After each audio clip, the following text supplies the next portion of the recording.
கஞ்சா வளர்த்ததை கண்டித்த விவசாயி வெட்டிக் கொலை. 15 நாட்களுக்கு மேலாகியும் காவல்துறையினர் அலட்சியமாக செயல்படுவதாக விவசாயியின் உறவினர்கள் புகார்.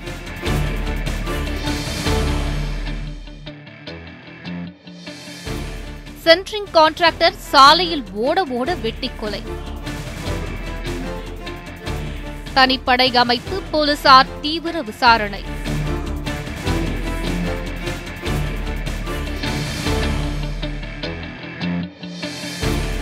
பெண்ணை கேலி செய்த வழக்கில் தொடர்புடையவர் கொலை. ஆண் உறுப்பு அறுக்கப்பட்ட நிலையில் சடலம் மீட்பு.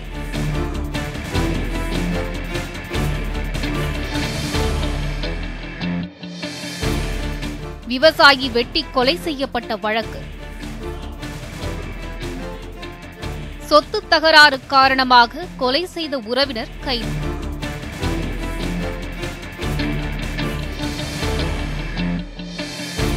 ஜாமீனில் வெளிவந்த நபர் ஓட ஓட வெட்டிக் கொலை. பழிக்கு பழி வாங்குவதற்காக கொன்றதாக இருவர் சரண்.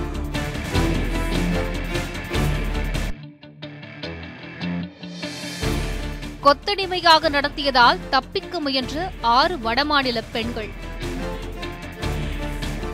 பெண்களை சரமாரியாக தாக்கிய காவலாளிகள் கைது.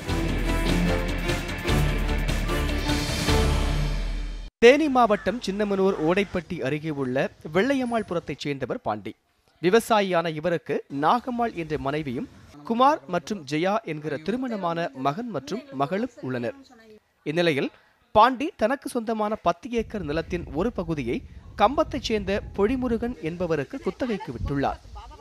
அந்த குத்தகை நிலத்தை பராமரிக்க சொல்லி பொழிமுருகன் வெள்ளையம்மாள்புரத்தைச் சேர்ந்த தவமுருகன், வேப்பம்பட்டி முருகன், குமார் ஆகிய மூவரிடம் ஒப்படைத்துள்ளார்.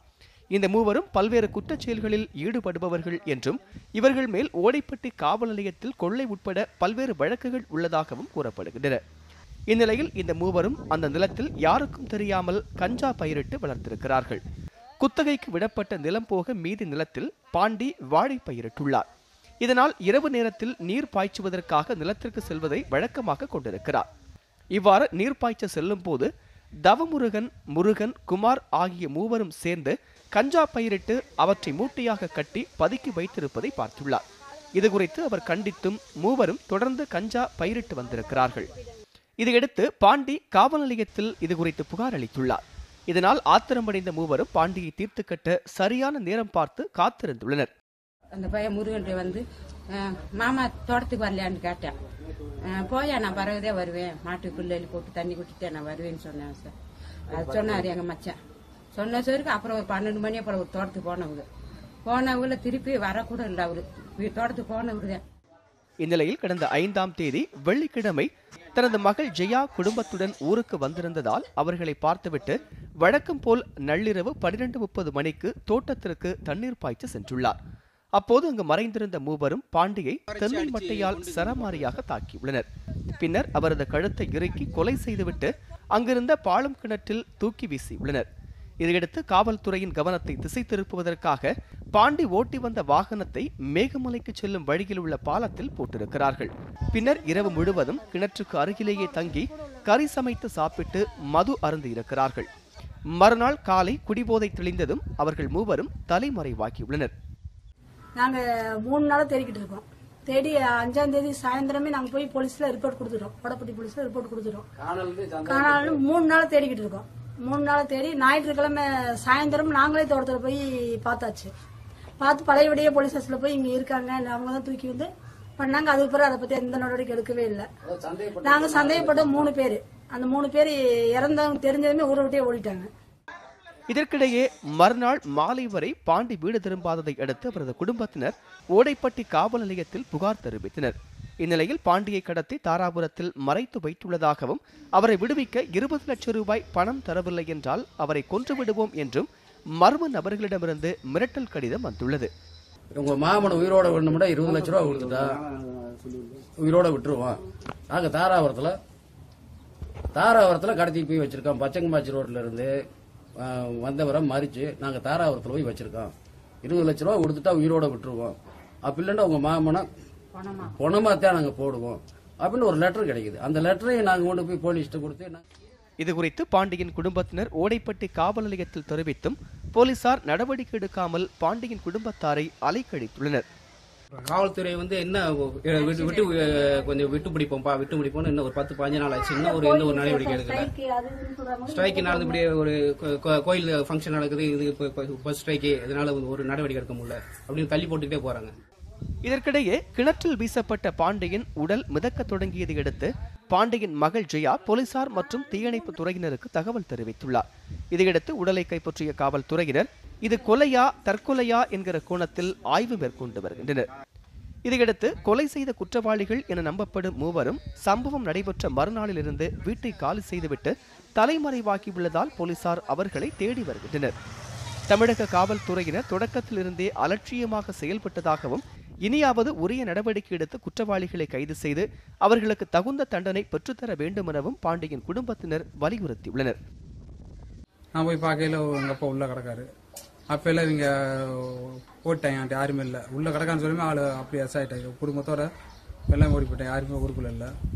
அதுக்கு பிறகு எல்லாம் பத்தி வர வச்சு தூக்குறது. போலீஸ் ஸ்டேஷன்ல கம்ப்ளைண்ட் பண்ண ஒரு யாரும் கூட இன்னும் பிடிக்க முடியும், யாரும் பிடிக்கவே இல்லை. கஞ்சா வியாபாரத்தை கண்டித்த காரணத்திற்காக விவசாயி ஒருவர் கொல்லப்பட்டிருப்பது அப்பகுதியில் பெரும் சோகத்தையும் அதிர்ச்சியையும் ஏற்படுத்தியுள்ளது. பிரபாகரன், நியூஸ் 7 தமிழ், தேனி.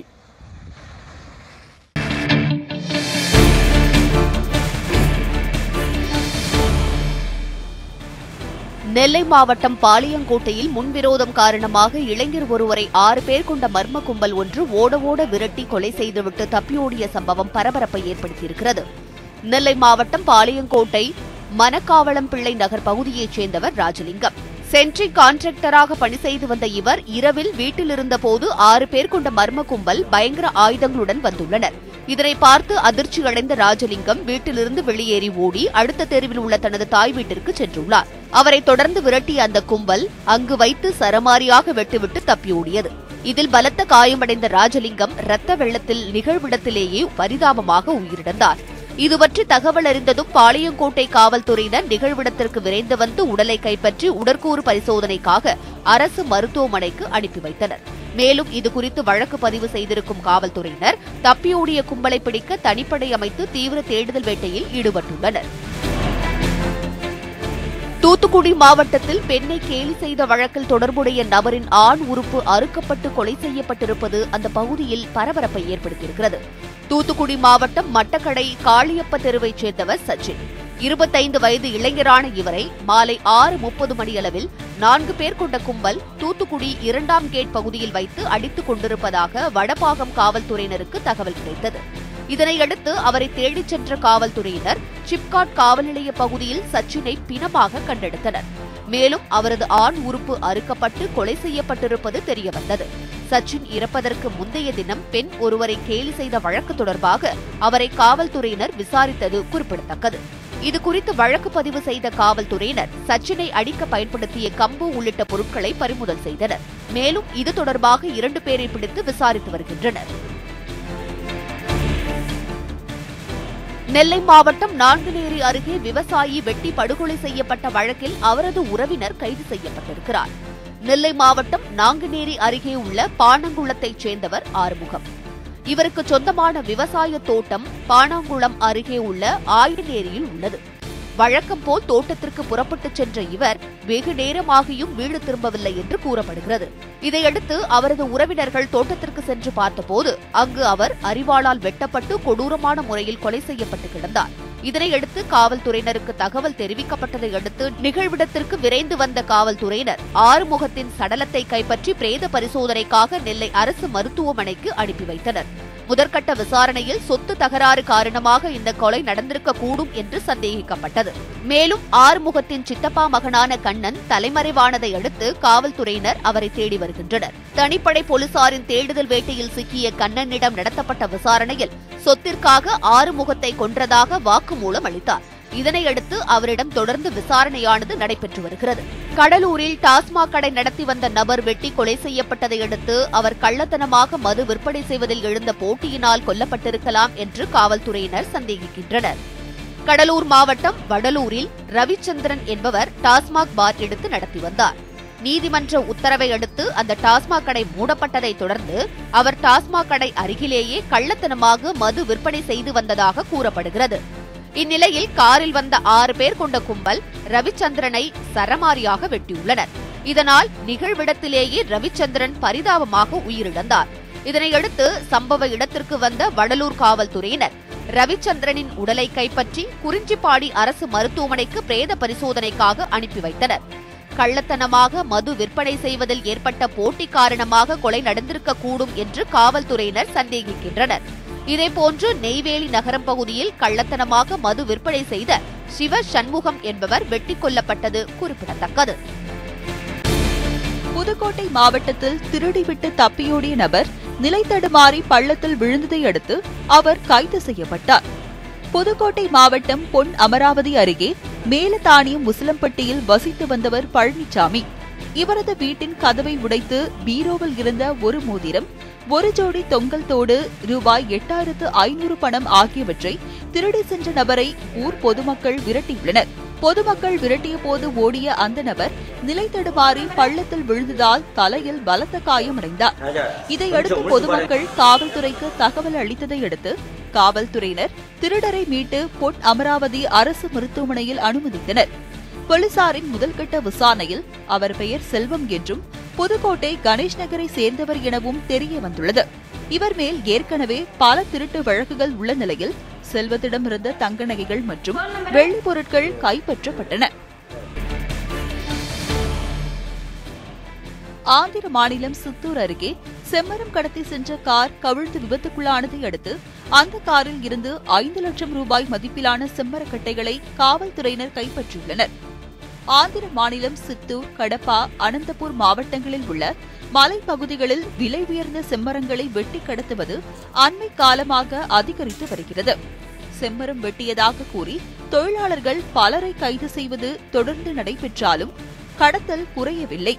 இந்நிலையில் சித்தூர் மாவட்டம் நாகலாபுரம் அருகே ஒரு கார் விபத்துக்குள்ளானதை அடுத்து அந்த காரில் இருந்தவர்கள் தப்பி ஓடினர்.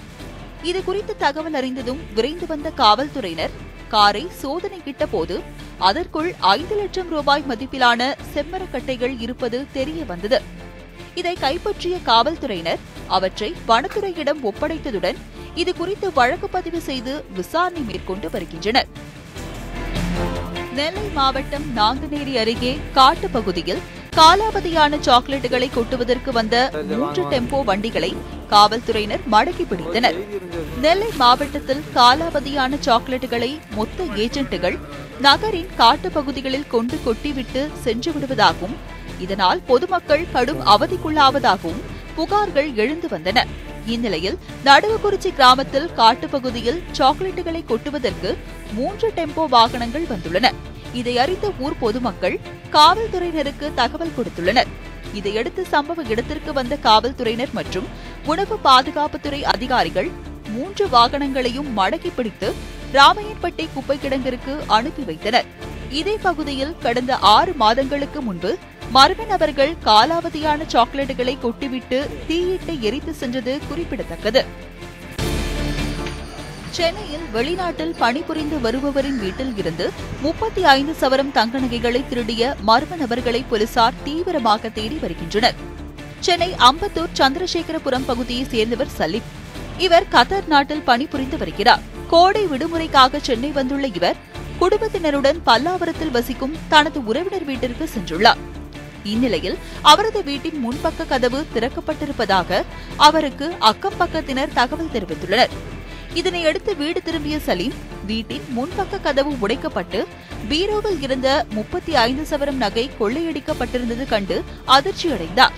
இதனைத் தொடர்ந்து அவர் அளித்த புகாரின் பேரில் விரைந்து வந்த அம்பத்தூர் காவல்துறையினர் வழக்கு பதிவு செய்து விசாரணை மேற்கொண்டு வருகின்றனர். கோவில்பட்டி அருகே காவல் நிலையத்தில் கையெழுத்திட்டு விட்டு வெளியே வந்த கேபிள் டிவி ஆபரேட்டர் ஓட விரட்டி கொலை செய்யப்பட்டிருப்பது பெரும் பரபரப்பை ஏற்படுத்தியுள்ளது. தூத்துக்குடி மாவட்டம் கோவில்பட்டி அருகே புதுப்பட்டியை சேர்ந்த முருகன் என்பவர் கேபிள் டிவி ஆபரேட்டராக உள்ளார். இவர் விவசாயி சுப்புராஜ் என்பவர் கொலை செய்யப்பட்டது தொடர்பாக கைது செய்யப்பட்டு சிறையில் அடைக்கப்பட்டார். சமீபத்தில் ஜாமீனில் வெளிவந்த முருகன் தினந்தோறும் கொப்பம்பட்டி காவல் நிலையத்தில் கையெழுத்திட்டு விட்டு வந்துள்ளார். வழக்கம் போல் காலை காவல் நிலையத்தில் கையெழுத்து இட்டுவிட்டு முருகன் தனது உறவினர் ஒருவருடன் இருசக்கர வாகனத்தில் வந்துள்ளார். இருவரும் குருவிநத்தம் அருகே வந்து கொண்டிருந்த போது காரில் வந்த மர்ம கும்பல் ஒன்று அவர்களை வழிமறித்து வெட்ட முயன்றுள்ளது. அப்போது தப்பையோட முயன்ற முருகனை அந்த கும்பல் சரமாரியாக வெட்டி கொன்றது. இதுகுறித்து தகவல் அறிந்து சம்பவ இடத்திற்கு விரைந்த கொப்பம்பட்டி போலீசார் வழக்கு பதிவு செய்து விசாரணை மேற்கொண்டு வருகின்றனர். இந்த கொலை தொடர்பாக அழகுபாண்டி, முத்துப்பாண்டி என்கிற 2 பேர் விளாத்திக்குளம் காவல் நிலையத்தில் சரணடைந்துள்ளனர். ஆந்திர மாநிலம் திருப்பதி அருகே உள்ள ஹரிதா காலனி வனப்பகுதிக்குள் செல்ல முயன்ற 4 தமிழர்கள் கைது செய்யப்பட்டனர். ஆந்திர மாநிலம் திருப்பதி அருகே உள்ள கரகம்பாடி பகுதியில் அதிகாலை வழக்கம் போல் போலீசார் ரோந்து பணியில் ஈடுபட்டு வந்தனர். அப்போது ஹரிதா காலனி பகுதியிலிருந்து 4 பேர் வனப்பகுதிக்குள் செல்ல முயன்றனர். போலீசார் அவர்களை தடுக்க முயன்றபோது அனைவரும் வனப்பகுதிக்குள் தப்பியோடினர்.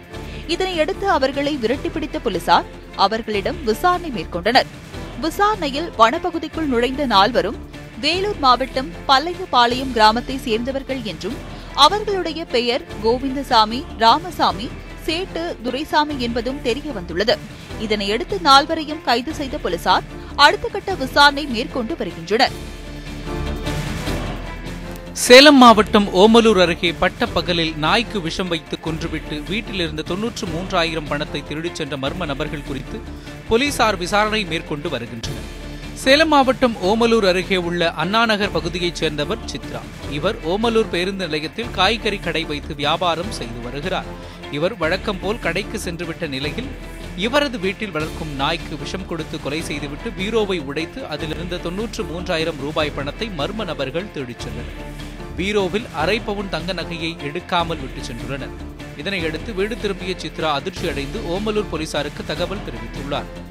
சம்பவ இடத்திற்கு வந்த போலீசார் விசாரணை மேற்கொண்டதில் பீரோவை மூட்டை தூக்கும் ஆயுதத்தால் உடைத்திருப்பது தெரியவந்துள்ளது. இதுகுறித்து அந்த பகுதியில் உள்ள பொதுமக்களிடம் போலீசார் விசாரணை நடத்தி வருகின்றனர். காய் கடை வச்சிருக்கிறேங்க. இந்த மாதிரி காய் காசு தான் ஒட்டுக்காக சேர்த்து வச்சிருந்தேன். மண்டி கொடுக்குற பணம் அப்பாவுக்கு சாமி கும்பிட்றாங்கன்ட்டு ஒரு 12:30 மணிக்கு வீட்டை விட்டு கிளம்பிட்டேன். அதை பார்த்துட்டு இருந்தா யாரோ ஒரு 5 to 6, 7 மணிக்குள்ளே எடுத்துருக்குறாங்க. பீரோ ஓப்பன் பண்ணி எடுத்துருக்காங்க. வேறு எந்த காசும் இல்லை. வீட்டில் நகையெல்லாம் எதுவும் இல்லை. 93,000 பணம், காய் காசு 85,000, கந்து வாங்கினது ஒரு 8,000 எல்லாம் சேர்த்து வச்சிருந்தேன் மண்டிக்கு கொடுக்குறதுக்கு. அதை தான் எடுத்துகிட்டு போயிட்டாங்க. நாய்க்கும் விஷம் வச்சு கொண்டுட்டாங்க.